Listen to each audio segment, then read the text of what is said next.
अस्सलाम वालेकुम, welcome to my channel मेरे घर के पकवान। मैं हबीबा सिद्दीकी। आज मैं एक ज़बरदस्त सी रेसिपी लेकर आई हूँ। पुलाव की रेसिपी, बीफ पुलाव की रेसिपी। ईद स्पेशल शानदार सी रेसिपी है। ये खाकर आपकी ईद का मज़ा दुबारा हो जाएगा। ज़रूर ट्राई कीजिएगा। इसमें मैंने स्टार्ट करते हैं। इसमें बड़ी ज़बरदस्त सी रेसिपी है, स्टार्ट करते हैं। मैंने लिया है 1.5 किलो गोश्त, हड्डी वाला और चिकना गोश्त। पुलाव में चिकना गोश्त डालें तो ज़्यादा होता है। सौंफ और धनिया है, 2 टेबल स्पून सौंफ और 1.5 टेबल स्पून धनिया। ये एक गिरा प्याज की, 2 पोथी लहसुन की। ये इसमें डालेंगे यखनी पुलाव बनाएंगे। यखनी में डाले जाएंगे 2 पोथी लहसुन, 1 गिरा प्याज की। इसमें डालेंगे चिकना गोश्त होता है। ये खड़ा गरम मसाला है। इसमें हस्बे पसंद नमक है। सफ़ेद और ब्लैक ज़ीरा दोनों मिला के 1 टीस्पून, 1 तेज़पत्ता, 1 दालचीनी का टुकड़ा, 4-5 लौंगे, 4-5 काली मिर्च। ये सब चीज़ें एक पैन पतीली ले लिए मैंने। इसमें गोश्त डाल देंगे। गोश्त डाल दें। चिकना गोश्त पुलाव के लिए बेहतरीन होता है। 1.5 किलो गोश्त के लिए मैंने 750 ग्राम चावल लिए हैं। अभी सारा गोश्त मैंने पतीली में डाल दिया। ये सारा खड़ा गरम मसाला डाल दें इसमें। यखनी के लिए यखनी तैयार की जाएगी पहले। अब ये प्याज है, लहसुन, ये भी साबित ऐसे ही डाल दें। अब इसमें पानी 10 गिलास के करीब पानी डालेंगे यखनी, ताकि यखनी 6 गिलास यखनी रह जाए और बाकी 4 गिलास गोश्त गलने के लिए काम में आ जाएगा। इस तरह से 6 गिलास यखनी रह जाएगी। हमें 6 गिलास यखनी चाहिए। ये सौंफ धनिया अभी नहीं डालेंगे, जब यखनी में उबाल आ जाएगा फिर डालेंगे। सौंफ धनिया एक साइड पे रख देते हैं। अब ये है सारा मसाला मैंने डाल दिया है। इसको चूल्हे पे चढ़ा देते हैं। पतीली को चूल्हे पे चढ़ा दिया है मैंने। अब ये यखनी तैयार होगी। यखनी तैयार हो जाएगी, थोड़ा सा एक उबाल आएगा तो फिर हम इसमें सौंफ धनिया डालेंगे। बस 6 गिलास यखनी, अब ये देखें उबाल आ गया तो इसमें मैंने सौंफ धनिया डाल दिया है। इसको मिलाकर इसको हल्की आंच पे गलने के लिए रख देंगे। जब यखनी तैयार हो जाएगी तो इसको छान कर निकाल लेंगे और बोटियाँ अलग कर लेंगे। और फिर बस अभी इसको जो ना ढक के रख देंगे यखनी तैयार होने तक। गोश्त गल जाएगा तो यखनी तैयार है। अब यखनी तैयार हो चुकी है। अब पुलाव की तैयारी करते हैं। मैंने एक पतीली में 1 पाव तेल डाला है। उसमें 1 स्लाइस प्याज, बड़ी वाली प्याज बारीक काट के वो डाल दी है मैंने। इसको ब्राउन करेंगे। जब ये प्याज ब्राउन हो जाएगी तो इसमें से आधी निकाल के गार्निश के लिए निकाल के रख देंगे और आधी इसी में रहने देंगे।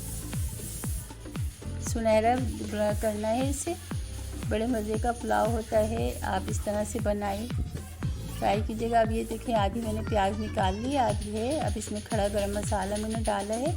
10 से 12 लौंग काली मिर्चें हैं, लौंगे हैं 4-5, दालचीनी का टुकड़ा है 2, बड़ी इलायची 2, सब्ज़ इलायची छोटी और तेज़पत्ता और काला ज़ीरा और सफ़ेद ज़ीरा, ये सब मैंने डाल दिया इसमें। पहले गरम मसाले की खुशबू आती है। 2 टेबल स्पून अदरक लहसुन का पेस्ट है, वो शामिल कर दिया इसमें। इसको भूनेंगे। मेरे चैनल को सब्सक्राइब कर दीजिए। और अगर मेरी वीडियो अच्छी लगे तो इसको लाइक कीजिएगा। अब ये अदरक लहसुन भुन गया है। अब इसमें टमाटर डाल देंगे। 1.5 पाव के करीब टमाटर हैं। 1.5 पाव टमाटर डाले हैं मैंने। 750 ग्राम चावल हैं, उसमें 1.5 पाव टमाटर डाले हैं। काट कर इसको टमाटर डाल दें। इसमें नमक हस्बे ज़रूरत, जैसे आपको पसंद है जितना नमक उतना नमक डाल दें और इसको भूनेंगे। असल यखनी तैयार की थी तो गोश्त गल चुका है ऑलरेडी पहले से, तो गोश्त अभी नहीं शामिल करेंगे वरना बोटियाँ टूट जाएंगी। नमक हस्बे पसंद। अब इसमें गोश्त शामिल कर दें। इसको अच्छी तरह से भून लेंगे। भून के ये टमाटर थोड़े से मेल्ट हो गए हैं।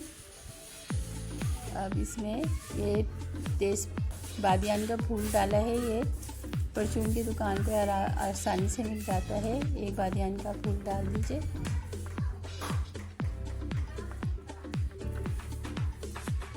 अब चावल भिगो के जो रखे थे मैंने, इसका पानी निचोड़ के वो डाल दिया है इसमें चावलों में। और इसमें यखनी मैंने 6 गिलास यखनी बचा के रखी थी, छान के रखी थी, तो वो 6 गिलास यखनी इसमें डाल देंगे। इसमें बस इतना ही पानी डलेगा। ये यखनी पानी ऊपर से नहीं डालेंगे, सिर्फ यखनी डालेंगे। और ये यखनी पुलाव है, बेहतरीन पुलाव, ज़बरदस्त पुलाव। इस पुलाव को ईद पे बनाइएगा, ईद का मज़ा दुबाला हो जाएगा। ईद स्पेशल पुलाव है। अभी चावल में जब चला लेते हैं अच्छी तरह से, जब खदक आ जाएगी हल्की सी, फिर इसको ढक के रखेंगे। और बीच में 10-15 मिनट के बाद एक दफ़ा या 2 दफ़ा और चला दें, फिर नहीं चलाएं, चावल को ढक के रख दें। बेहतरीन चावल पकते हैं, टूटेंगे नहीं चावल। और बार बार चलाने से चावल टूट जाते हैं। ये तैयार हो गए हैं। अब इसमें हरी मिर्चें ऊपर से डाल दूँगी मैं, और इसको धीमी आंच पे से 5 मिनट के लिए रखूँगी। रेडी है, बस इसको 5 मिनट के लिए रखूँगी धीमी आंच पे, और फिर डिश आउट कर दूँगी। तैयार है पुलाव, बेहतरीन पुलाव तैयार है। मेरी इस रेसिपी को फॉलो कर कीजिए। और ये रायता है, रायते के साथ मसनून तरीके से खाएं से मुझे दुआओं में याद रखें। अगर मेरी वीडियो को लाइक कर दें, मेरे चैनल को सब्सक्राइब कीजिए, और मुझे अपनी दुआओं में याद रखिएगा। अपना ख्याल रखें, अपने घर वालों का ख्याल रखें। अल्लाह हाफिज़।